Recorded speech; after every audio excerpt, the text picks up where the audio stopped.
and it would be parked next to the new ones like this, and it really didn't look appropriate for our country. So we're very proud of this. The country is very proud of it. And you can do two things. You can low-key it, or you can show it. And I think the country should be very proud of it. And it's beautiful, and you'll see that in a little while when you board. As far as things are going, the denuclearization of Iran is moving along well.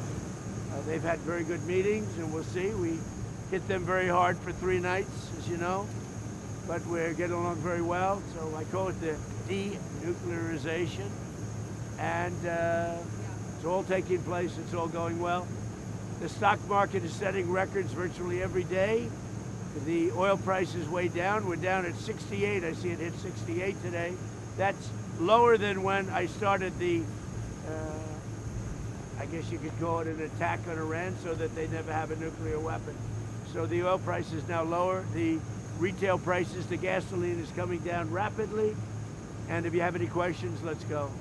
Mr. President, what's your favorite upgrade to the new plane, and how much did it cost American taxpayers to upgrade the plane? Well, of course, very little relative to what it would cost if we did it a different way. So this was a gift from a country that's treated us very well, and they're an ally of us over in the Middle East, Qatar. And I went to Boeing. I said, "Who has the best one?" They said, "Qatar." There's never been a plane like it. Frankly, we couldn't build a plane like this because we wouldn't be willing to spend the kind of money necessary. They spent top dollar. So the head of Boeing said, "This is considered the best 747 they've ever built." And I went to Qatar. I said, "I'd like to use it for a period of time because the other ones, as you know, are under construction. They'll be here in 2 years." And because, you know, the plane is 35 years old. So I said, "I'd like to use it." And the Emir, Tamim, who's a great gentleman, he said, no, I'd like to make a contribution to the country. So it was very nice. And we were able to do it in about 5 months, you know, bring it up to the presidential standard, meaning security-wise. And you're gonna get a kick out of it. There's just nothing like it. Hey, Mr. President, your financial disclosure shows you had a very lucrative year last year. What message does this send to average Americans, especially those who may be struggling right now financially? I don't get involved in my personal. We have funds that run my money.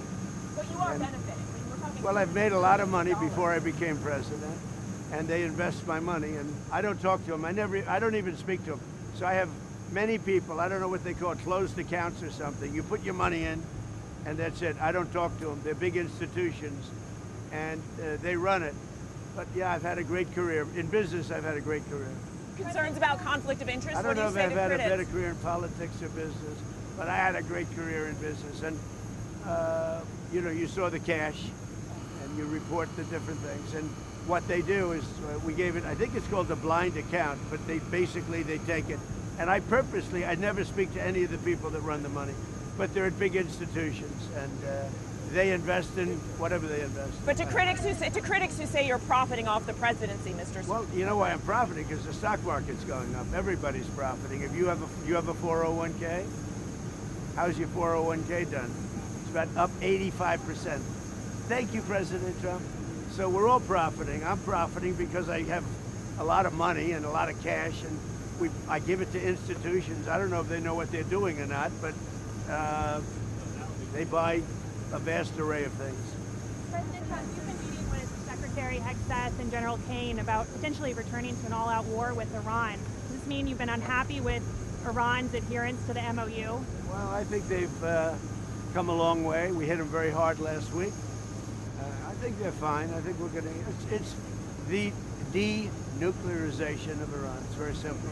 And Iran cannot have a nuclear weapon. Otherwise, all of this stuff that we look at, all of these things that we do, the country's never had activity like it's got right now.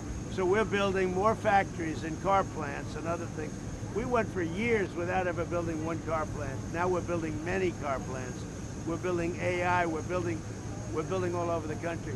$19.1 trillion being invested. The record was like 2, and we've got 19.1, and it's going to continue. And when those buildings open, you're going to see something like the country's never seen before. That's why the stock market's going up every day. That's why your 401k, because everybody benefits. When the stock market goes up, everybody benefits. More jobs, more everything. And we're creating more jobs. We have more people working today than have ever worked in the history of our country. It's great. And that's before these places open. They'll be opening up over the next year. And we have them coming into Taiwan. We have, from Taiwan, we have more chip makers. And the biggest company in the world, actually, the chip maker, but they're coming in, they're building in Arizona, and they just announced they're going to double the size. We could have 50% of the chip market by the time I leave office. You know what we had now? Nothing. And then I got, as a gift, another gift, I said to Intel, give the United States of, they needed something, they needed some help, the chip maker. I said, give the United States of America, I'll do it for you, but give the United States of America 10% of your company. He said, you have a deal. He said it so fast, I said I should have asked for more. But he said, you have a deal.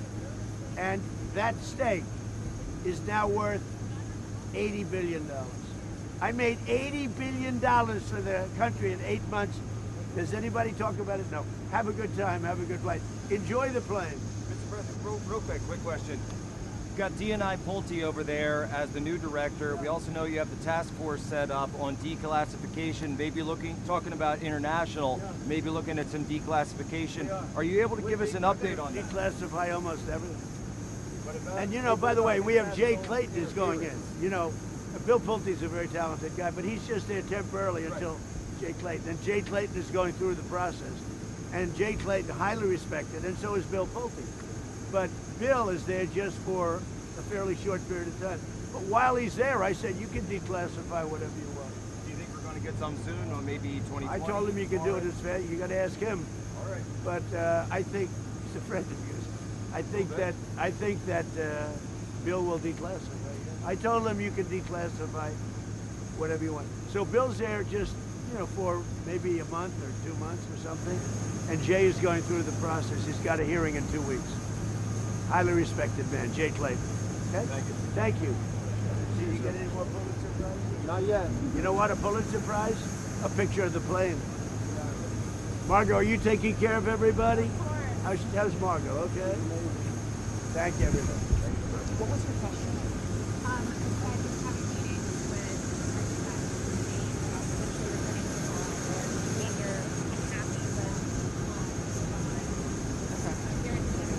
Okay. So President Trump is about,